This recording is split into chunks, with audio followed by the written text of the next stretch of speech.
सज्जन श्रोते हो, चांगदेव 65 15व्यापर्यंत पाहून झालेला आहे. पुढील भाग बघूया. सुख दुःख लेप न लागता जाण, क्षणैक होऊन दृश्य द्रष्टा. आपणची राहे आपणा सन्मुख, एकलेची एक स्वभावे जे. ही जी वस्तू आहे, हे जे आत्मतत्व, ते सुख दुःखाचा लेप स्वतःला लावून न घेता द्रष्टा आणि दृश्यपणे दोन होते. परंतु त्याही परिस्थितीत आपलं एकत्व ही वस्तू कधी टाकत नाही. ओवी 17. देहाशीच नाव दृश्याचे दर्शन, आणि द्रष्टे पण आत्म्यासी ते. दर्पणी जो भासे प्रतिबिंबाभास, बिंबत्व मुखास तेणे योगे. याच गोष्टीला दृश्याचं दर्शन म्हणतात. आणि हे दृश्याचं दर्शन किंवा दृश्य दर्शन ज्याच्यातून निर्माण होतं तेच खऱ्या अर्थाने आत्म्याचे द्रष्टे पण आहे. तेच खऱ्या अर्थाने आत्म्याचे ज्ञानरूप आहे. आरशामध्ये प्रतिबिंबाचा भास झाला तरी त्यामुळे बिंबाला म्हणजे मुखाला कोणताच फरक पडत नाही. तसंच द्रष्टा दृश्य आणि दर्शन रूपे दिसला तरी द्रष्ट्यामध्ये अजिबात फरक पडत नाही. जसा मुखाला आरशामध्ये प्रतिबिंब जरी दिसलं तरी फरक पडत नाही तसा. 18वी. तैसा जगत रूपे ठाईच स्फुरोन, आपुले दर्शन घेई जेव्हा. तेव्हा द्रष्टा दृश्य दर्शन व्यापार, मांडला साचार ऐसे वाटे. तेव्हा जगत रूपाने आपणच आपले दर्शन जेव्हा आत्मा घेतो तेव्हा द्रष्टा दृश्य दर्शन हा व्यापार आपला आपणच मांडला आणि आपला आपणच तो बंद करतो, असा संपूर्ण हा व्यवहार असतो. सुताच्या गुंडीत सुताविण काही, जैसे दुजे नाही अंतर्बाह्य. आत्म्याच्याही ठाई तीनपणा विण, त्रिपुटी ही जाणं असे दैशी. सुताच्या गुंडीत सुताशिवाय काहीच नसतं, तसं अंतर्बाह्य आत्म्याच्या ठिकाणी द्रष्टादृश्य दर्शन ही तीन रूपे दिसली तरी ते केवळ आणि केवळ इथून तिथून आत्मतत्वच असतं. ओवी क्रमांक 20. आपुलेच मुख देखता दर्पणी, तेथे कोणा कोणी देखिले का. न भेटता तैसा आत्मा त्रिधा होई, ऐसे गमे घेई जाणून हे. उपपत्ती ऐसे प्रसिद्ध जी भली, तुझ सांगितली चांग देवा. आपलं मुख आपण दर्पणात बघितलं तर तिथे नेमकं कोणी काय वेगळेपणी पाहिलं. त्याच पद्धतीने न भेदता तैसा आत्मा त्रिधा होई, ऐसे गमे घेई जाणून हे. त्याच पद्धतीने द्रष्टा दृश्य आणि दर्शन या तीन तऱ्हेने जो त्रिधा झाला तो आत्मा आपलं एकत्व कधी टाकत नाही. म्हणजे त्रिधा झाला तरी एकत्व टाकत नाही. ऐसे गमे घेई जाणून हे आत्म्याचं रहस्य आहे, ते तू जाणून घे. उपपत्ती ऐसे प्रसिद्ध जी भली, तुझं सांगितली चांग देवा. म्हणजे एकत्व न टाकता द्रष्टादृश्य दर्शन असा त्रिधा होतो. ही आत्म्याची उपपत्ती म्हणजे आत्म्याचं जे स्वरूप आहे ते प्रसिद्ध स्वरूप मी तुला सांगितलं आहे, ते हे चांगदेवा तू समजून घे. अगा दृश्याची जो उभारणी होय तोच ये प्रत्यय द्रष्टत्वाचा. दृश्य आणि द्रष्टा भेद दोहोतील, दृष्टी पांगुळेल पाहू जाता. दृश्याची उभारणी होता होताच तिथे द्रष्टा हजर असतो. दृश्य आणि द्रष्टा या दोहोतील भेद बघायला गेलं तर दृष्टी पांगळी होते, परंतु दृश्य आणि द्रष्टा यात कोणताच भेद दृष्टीला दिसत नाही. ओवी 23. मावळता दृश्य मावळे दृष्टी ही, मग उरे काही द्रष्टेपण. एकदा दृश्य मावळलं की दृष्टी गेलीच, मग द्रष्टे पण वेगळं कसं उरणार. ओवी 24. म्हणून या दृश्य होताचे निर्माण, गमे दृश्य पण आणि दृष्टी. मग दृश्याभास जाता हरपोन, जाती मावळण दोन्हीही ती. म्हणून दृश्य निर्माण होतात, दृष्ट निर्माण होताच द्रष्टे पण आणि दृष्टी एकदमच निर्माण होतात. त्या कारणाने दृश्य द्रष्ट आणि दृष्टी एकदम निर्माण होतात आणि नंतर दृश्य पण जातं आणि द्रष्टा आणि दृष्टी सुद्धा राहते. अशा तऱ्हेने द्रष्टा दृश्य दृष्टी एकदमच निर्माण होतात आणि दृश्यवाद आणि दृश्याचा भास गेला, दृश्य मावळलं की दृष्टी आणि द्रष्टा तीही निघून जातात. ओवी 25. एवं दृश्य द्रष्टा दर्शन ही तीन, झाली ती तरी जाण एकाचीच. परिलोपता ते त्रिपुटीचे भान, एकची चित घन आत्मा राहे. दृश्य दर्शनादी त्रिपुटी जी होय, ती तो भासमय आत्मा साच. म्हणून द्रष्टा दृश्य दर्शन ही तीन झाली तरी ती एकाचीच रूपे आहेत आणि परिलोपता ते त्रिपुटीचे भान एकची चित घन आत्मा राहे. परंतु द्रष्टादृश्य दर्शन ही त्रिधा स्थिती गेल्यानंतर त्रिपुटीचं भान सुद्धा जातं आणि चित घन चैतन्याने परिपूर्ण सघन असलेला आत्मा तेवढाच राहतो आणि दृश्य दर्शनाची त्रिपुटी जी असते ती केवळ भासच असतो, हेही आत्म्याच्या ठिकाणी समजून येतं. 24 मुखाच्या पुढे धरिला दर्पण ना तरी तेथून काढिला तो, तरी दर्पणाच्या आधी अंतिसाच मुख ते आहेच असे तैसे, मध्ये दर्पणात देखती वेळे मुख काय आले दुजे तेथे. मुखाच्या पुढे दर्पण म्हणजे आरसा धरला काय आणि काढला काय, तरी दर्पणाच्या आधी आणि नंतर मुख असते तिथेच असते नव्हे. दर्पणात मुख पाहिलं जात असताना सुद्धा मुखामध्ये काहीच फरक पडत नाही. तसाच आत्म्यामध्ये कोणत्याही तऱ्हेने द्रष्टादृष्टी दर्शन या त्रिपुटीमुळे काही फरक पडत नाही.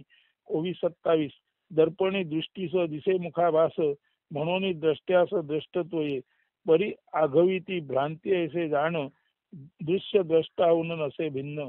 दर्पणामध्ये दृष्टीला मुखाचा भास निर्माण होतो म्हणूनच द्रष्ट्याला द्रष्टत्व प्राप्त होतं.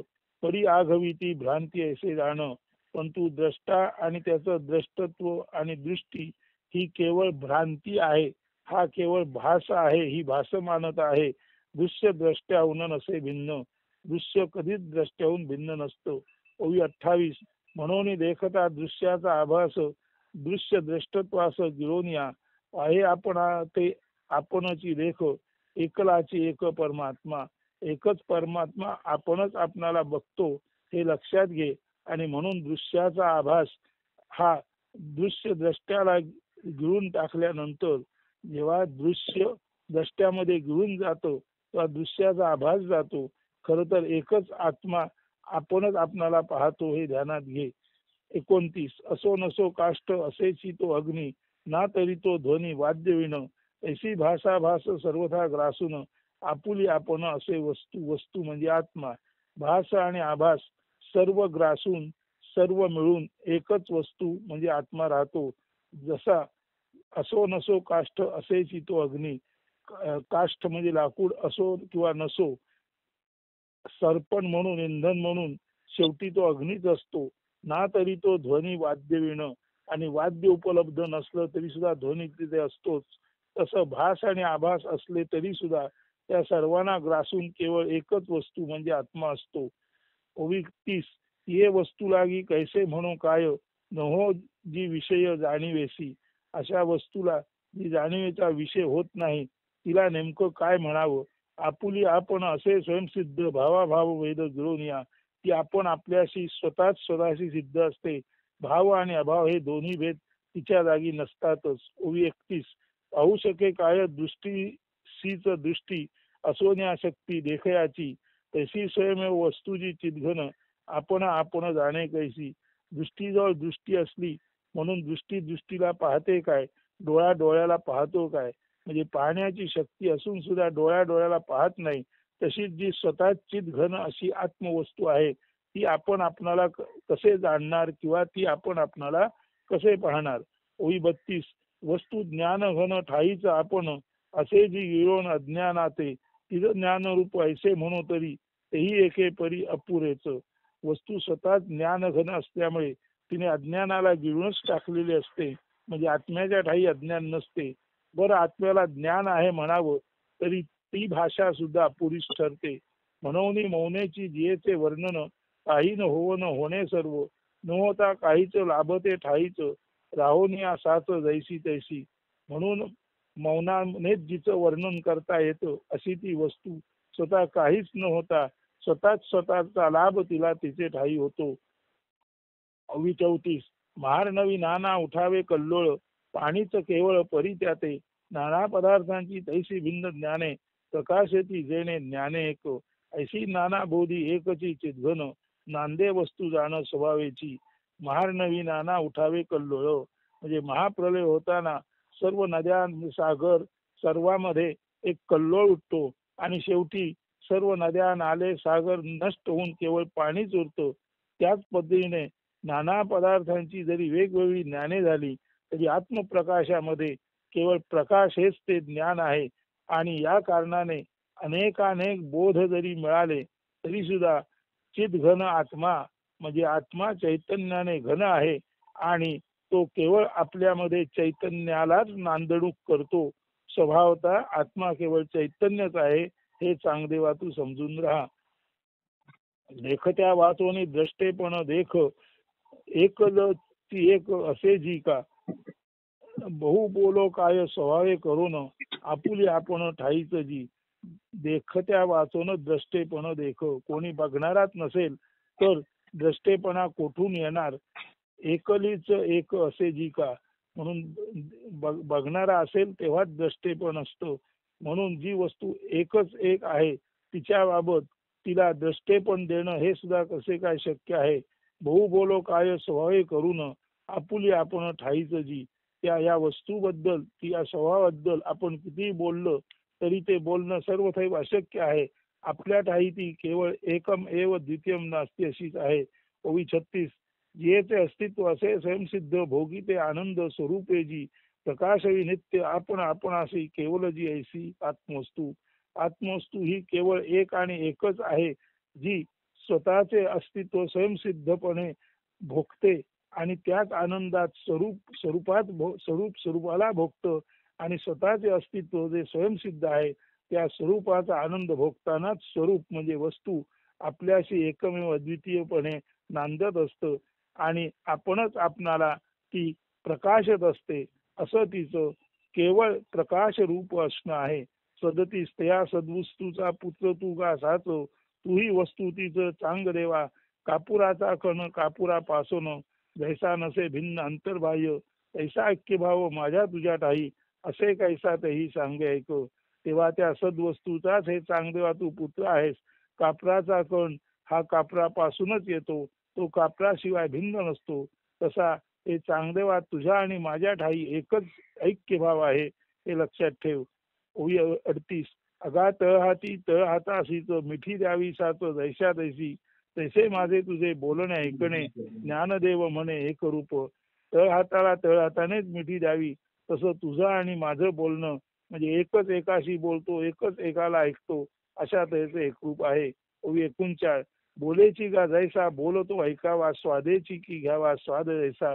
बोलाने बोल ऐकावा आणि स्वादाने स्वाद घ्यावा. ना तरी प्रकाशे पाहावा प्रकाश आरसा मुखास मुखाचाच. आणि प्रकाशाने प्रकाश पाहावा किंवा मुखाने मुखाच्याच आरशात आपलं रूप पाहावं असं सारं विलक्षण असतं. ना तरी सुवर्णी घासावे सुवर्ण कसवटी घेऊन सुवर्णाची. तैसा तुझा माझा संवाद हा दान दावी एकपण ठाईचे ते. सुवर्णाचा कस सुवर्णाच्याच कसाला लावून घ्यावा असा तुझा आणि माझा संवाद हा केवळ आणि केवळ आत्मैक्यच दाखवतो. सांगपा गोडीने आपुलीच गोडी घेता काय तोंडी मावेती. तैसे आम्हा तुम्हा परस्परा देखो एकची ते सुख स्वानंदाचे. गोडीने आपलीच गोडी घेतली तर गोडीच्या तोंडात गोडीची गोडी मावेल का. तसं तुझं आणि आमचं परस्पर पाहणं म्हणजे सुखानेच सुखाचा आनंदाचा स्वाद घेणं आहे. ओवी 42. सखाच तू माझा तुझं भेटा वयास वाटतो उल्हास जीवास या. परी स्वयंसिद्ध आपुला भेद यासी तो बाध येऊ नये. न जाणो शिवेल मनात द्वैत छाया म्हणून भेटाया धजे नामी. तू माझा सखा आहेस आणि तुला भेटायला मला निश्चितच आनंद वाटतो. परंतु तू आणि मी याच्यामध्ये निश्चित अभेद असताना तुला भेटण्याच्या निमित्ताने द्वैताची छाया माझ्या मनात येईल म्हणून तुझी भेट घेण्यास मी धजावत नाही. जवळ घेऊ पाहे मी तुझे दर्शन मना मनपण येऊ पाहे. मग नित्य भेट अद्वैती जी होय उपेक्षिली जाय ऐसे वाटे. तुझं दर्शन घेण्याची जेव्हा मी इच्छा धरीन तेव्हा माझ्या मनाला मनपण येतं म्हणजे माझ्या मनातील माया जागी होते आणि अद्वैतामध्ये जी तुझी माझी नित्य भेट आहे त्या भेटीकडे मी दुर्लक्ष करतो असं होतं. म्हणून जे जे काही बोले करी किंवा कल्पी ना करी ना कल्पी ना बोले जे दोहसीही नाही स्वस्वरूपी ठावं असे भावाभाव अतीत जे. म्हणून जे काही बोलायचे किंवा जे काही कल्पायचे ते बोलणंच नव्हे किंवा ती कल्पनाच नव्हे. दोघांना सुद्धा वेगळेपणी स्वरूपामध्ये ठाव नाही. या स्वरूपामध्ये भाव आणि अभाव नाही. या स्वरूपामध्ये तू आणि मी नाही. स्वरूप हे भावाभाव अतीत आणि तू आणि मी यांच्याही पलीकडे आहे. तुझ्यासाठी काही करावे वा नाही, न व्हावी दोन्हीही चांग देवा. हे असो ते परी माझे हे मी पण धरवे ना जाणं तेही येते. माझं मी पण सुद्धा मला इथे धरवत नाही. त्या कारणाने तुझ्यासाठी काही करावं म्हणता तेही योग्य नाही. कारण इथे मी नाही तर तू नाही, आणि मी तू दोन्ही नसता इथे केवळ आत्मैक्य असताना मी तूपणा तुझं माझं असं काहीच हे सांग देवा. तुझ्याबाबत माझ्याबाबत वेगळेपणे असू शकत नाही. ओवी 46. पाण्याची खोली मापाव्या जळी मिठाची बाहुली बुडी घेई, तरी जळा माझी सोयेची ती विरे, मग कोण रे मापाया ते. पाण्याची खोली मोजण्यासाठी मिठाची बाहुली जर पाण्यात उडी घेईल तर स्वतःच ती नष्ट होते. मग पाण्याची खोली कशी मोजणार? तसंच आत्म्याची सच्चित आनंद घनता कशी काय मोजता येणार? 47. तुझं आत्मयाते तैसे पाहू जाता मी पण सर्वथा नसे तेथे, मग रे कैसे तुझेही तू पण कल्पना करून जाणाव्या. तुझं आत्म्याते तैसे पाहू जाता, तुझ्या आत्म्याला पाहू जाताना तिथे माझं मी पण नसतं. मग तुझ्या आत्म्यात माझं मी पण नाही, अर्थात तुझं तू पण नाही. म्हणजे आत्म्यामध्ये केवळ आत्मपणच आहे सिद्ध होते. जागोनी जो धावे पहाया निद्रेस, देखतेपणास मुखे जायचा, तैसे तुझे घेतो जाताची दर्शन, होतसे मी लीन आत्मरूपी. जागा होऊन निद्रा पाहायला गेलं तर जागा झालेल्याला निद्रा पाहता येत नाही. त्याच पद्धतीने तुझं दर्शन मी घ्यायला गेलो तर मी आत्म्यातच लीन होतो. त्या कारणाने तू मी इथे असं अजिबात अस्तित्वात नाही. जैसे आपुली अस्तित्वाचे भान न लोपते जाण अंधारीही. अंधारात सुद्धा आपण आहोत त्याचं भान लोपत नाही. तसंच कोणत्याही परिस्थितीत आपलं असणे पण कधी लपत नाही. तैसे शोधू जाता कोण तू म्हणून अखंड स्फुरण आत्मैक्याचे, तेथे मी तू पण दोन्ही लोपन पुढे आत्मपण एकलेची. तसं तुला शोधू जाता तू कोण म्हणून पाहून जाता केवळ अखंड आत्म्याचं स्फुरणच उरतं. तेथे मी तू पण दोन्ही लोपन पुढे आत्मपण एकलेची. तेथे मी आणि तू पण दोन्हीचा लोप होतो आणि एकत्वाने आत्मपण उरतं. ओवी 51. डोळ्याने घ्यावे ठाईच राहून कौतुके दर्शन आपुलेची. डोळ्याने आपल्या ठिकाणी राहूनच केवळ प्रेमाने आत्म्याचं दर्शन घ्यावं. ऐशी तुझी माझी भेटी अखंडित, मी तू विरहित स्वयंसिद्ध. तसं हे चांगदेवा तुझी आणि माझी भेट अखंडपणे चालूच आहे, आणि त्या भेटीमध्ये मी आणि तू असं वेगळे पण काही नाही, केवळ स्वयंसिद्ध आत्मतत्व आहे.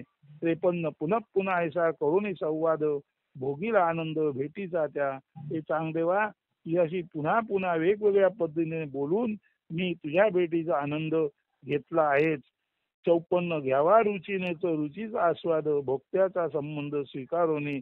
रुचीनेच रुचीचा आस्वाद घेताना भोक्त्याचं नातं धारण करावं. ना तरी दर्पणी आपुले आपणा पाहावे वदन जैशा रीती. ज्या पद्धतीने आरशात आपणच आपलं रूप पाहावं, तसंच चवीने चवीचाच आस्वाद घेण्यासाठी भोक्त्याचं नातं भोक्त्याचा संबंध स्वीकारावा असे हे आहे. तैसी अप्रमेय प्रमेय भरोन स्वरूपाची गुण दावी तिजी. रचोन्या भली अक्षरे निशब्द, गुंपीला संवाद ऐक्याचाच. तशी अनेकानेक प्रमेय सिद्धांत भरून हा आत्मा स्वतः अप्रमेय म्हणजे नित्य शुद्ध सरळ आहे, आणि तो केवळ स्वरूपाचीच खून आणि स्वरूपाचीच लज्जत तुम्हाला देतो. रचोन्या भली अक्षरे ही निशब्द, गुंपीला संवाद ऐक्याचाच. तेव्हा अनेक अक्षर जरी रचली तरी सुद्धा शेवटी आत्म्याचा निशब्द जो असणे पण आहे, आत्म्याचं जे निशब्द असणे पण आहे, अचल अढळ असणे पण आहे, तेच यात सांगितलेलं आहे.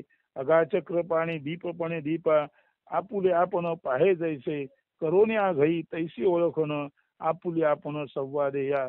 दिव्याने दिव्याच्याच उजेडात आपल्याला पाहावं, तसंच आपणच स्वरूप म्हणून आपणच चक्र पाणी रूपे आपण आहोत हे जाणून घ्यावं, आणि याच पद्धतीने आपली आपण ओळख या संवादाद्वारे करून घ्यावी. ऐसा ज्ञानोदयी आपुल्याचं ठाई, सुखे भेट घेई आपुली तू. अशाच तऱ्हेने आपल्या आत्म्यामध्ये ज्ञानाचा उदय झालेला आहे. त्या ज्ञानाच्या उदयात तू तुझीच भेट घे. नाना प्रवाहांचे गिळून या नाव, न ठेविता ठाव उगमासी. प्रळयांती एक पाणीच ते पाणी सर्वत्र होनी राहे जैसे. अनेकानेक प्रवाहांना गिळून शेवटी उगमाचाही ठाव ठिकाणा न राहता केवळ सर्वत्र पाणीच होते. त्याच पद्धतीने सर्वत्र आत्मतत्वच सर्व भरून राहिलेला आहे याचा बोध तू घे. प्रपंचासहित अविद्या गिळवणं तूही सच्चित घन होई तैसा. सर्व प्रपंचा आणि सर्व अविद्या, अविद्या म्हणजे ज्याला अस्तित्वच नाही असा ज्ञान, इथे अज्ञान नाहीच आणि इथे प्रपंचही नाही. त्या सर्व प्रपंचाला अविद्येसकट घेऊन हे चांगदेवा तू सच्चित आनंद घन आहेस आणि तसाच राहा. ज्ञानदेव म्हणे नामरूपाविण तुझे साचपण स्वरूपी जे त्या सच्चिद्रूपी स्वानंदी मुरोन स्वानुभवे पूर्ण सुखी होई. ज्ञानदेव म्हणतात नामरूपाविण तुझं साचपण, तुझं खरंपण तुझ्या स्वरूपात आत्म्यातच आहे. त्याच सच्चित आनंद रूपामध्ये तू आनंदामध्ये मुरून जा आणि स्व अनुभवाने म्हणजे आत्मानुभवाने पूर्ण होऊन सुखी हो. चांगदेवा तुझं पुनः पुन्हा आहेच सांगत असे साच घेई ध्यानी. हे चांगदेवा तुला पुन्हा पुन्हा मी एकच सांगत आहे ते तू ध्यानात घे. वेद वेदकत्वा पलीकडे आहे ऐसे जे का आहे आत्मपद जाणीव आणि त्याला जाणणारा या पलीकडे आत्मपद आहे हे तू नीट समजून घे. ज्ञान संपत्तीचा हो नि तू धनी बैसत या स्थानी निरंतर. आत्मज्ञान रूपी संपत्तीचा तू धनी हो आणि आत्मपदीच तू निश्चिंत होऊन बसून राहा. चांगदेवा तुझे करोने निमित्त श्री निवृत्तीनाथ माऊलीने स्नेहभर ऐसे रसाळ हे भले खाद्य मज दिले स्वानंदाचे.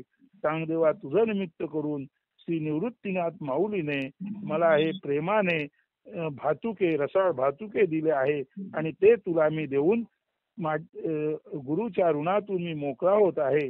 एवं ज्ञानदेव आणि चक्रपाणी दोन्हीही होनी ज्ञाननिष्ठ. या तऱ्हेने ज्ञानदेव आणि स्वतः श्री विष्णू दोन्ही ज्ञाननिष्ठ होऊन परस्परांची जो भेट घे व जाती अभेदत्व होती आत्मरूप. ज्ञानदेव आणि विष्णू एकमेकांची भेट घ्यायला गेले तर दोन्ही ज्ञाननिष्ठ आत्माच असल्याने अभेदत्वाने उरतात. दृष्टी पुढे तैसा ठेवून हो बोध घेईल जो शोध स्वरूपाचा. मी सांगितलेला हा जो बोध आहे तो दृष्टी पुढे ठेवून जो स्वरूपाचा बोध घेईल त्याशी लाभेल ऐसा महानंद आहे असे स्वयंसिद्धांतरी जो. त्यालाच हा महानंद लाभेल आणि स्वतःच्या अंतरामध्ये स्वयंसिद्ध आत्मा आहे याचा त्याला बोध होईल. परमात्मा जैसा स्वयंसच्चित घन आनंद निधान परिपूर्ण आपणही तैसे व्हावे परिपूर्ण. तद्रूप होऊन सोहम भावे सोहम भावात एकरूप किंवा लीन होऊन परमात्मा जसा सच्चित आनंद घन आहे तसाच आपण आनंद घन परिपूर्ण व्हावे. निद्रा ओलांडून राहणे झोपण जागणे गिळून जागृतीते. निद्रेला ओलांडून निद्रेच्याही पलीकडे झोपून राहा म्हणजे निद्रेत राहूच नकोस, निद्रेच्या पलीकडे राहा आणि निद्रेच्या पलीकडे जरी जागा असलास तरी समत्वाच्या अधीन राहा. म्हणजे निद्रेला ओलांडून निद्रेच्या पलीकडे समत्वाच्या अधीन जागृत असतानाच सुद्धा जागेपणीच्या झोपेत समचित्ताने राहा आणि त्याच वेळेला खऱ्या अर्थाने निद्रा आणि जाग दोन्ही नष्ट होऊन केवळ शुद्ध आत्मजागृती तुझे ठाई राहील. तैसे शब्दातीत बोलिलो हे सर्व म्हणे ज्ञानदेव निवृत्तीचा. तेव्हा ज्ञानदेव तेव्हा ज्ञानदेव म्हणतात मी जो निवृत्तीचा धाकटा भाऊ, मी जो निवृत्तीचा शिष्य, तो हे शब्दाच्या पलीकडचे जे काही सर्व ते मी तुला सांगितले आहे. चांगदेवा संगे ह्या परी निशब्द केला जो संवाद ज्ञानदेवे. ज्ञानदेवाने निशब्द होऊन हा चांगदेवा बरोबर जो संवाद केला त्या संवादाचा अभंगी सुबोध झाला अनुवाद गुरुकृपे. त्याच संवादाचा त्या अभंगामध्ये गुरुकृपेने सुबोध अनुवाद झाला आहे. गुरुकृपे ऐसे लाभले हे ज्ञान करावे जतन भक्ती व्हावे.